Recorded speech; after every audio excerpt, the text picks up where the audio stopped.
ஒரு ஆச்சரியமான ஒரு ஹதீஸ் உங்களுக்கு முன்னால் நான் சொல்றேன். சில நேரம் நீங்க வாழ்க்கையில் இதுதான் முதல் தடவை கேட்கக்கூடிய ஒரு விடயமாக இருக்கலாம்.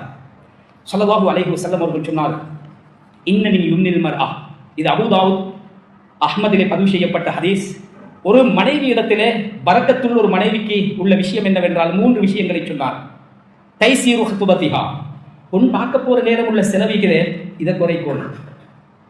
2வது வதைசீரு சதாகிஹா, அவனுக்கு கொடுக்கின்ற மகர் அதுவும் சிம்பிளான மகராக இருக்கும். கேள்விப்பட்டிருக்கிறீங்களா? ஒரு குவியல் தங்கத்தை கொடுத்தாலும் நீங்கள் அதை திரும்பி வாங்க கூடாது என்று குர்ஆன் சொல்லுது.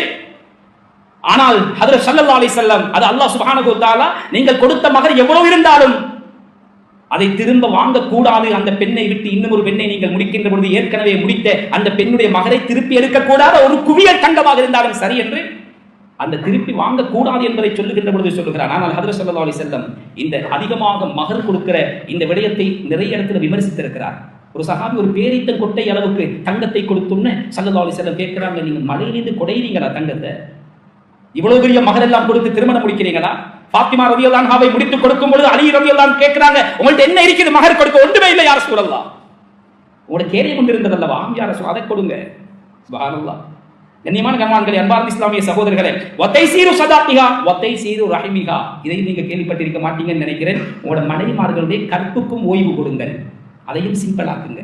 குழந்தை பெற்றெடுக்க வேண்டும் என்று நபி விரும்புறாங்க என்று சொல்லி ஒரு குழந்தை பால் குடித்து பால் மறக்கடிக்க முன்னால் இன்னும் ஒரு குழந்தையை பெற்றெடுத்தால் அந்த குழந்தையுடைய ஹக்கிலே அநியாயம் செய்கிறோம்.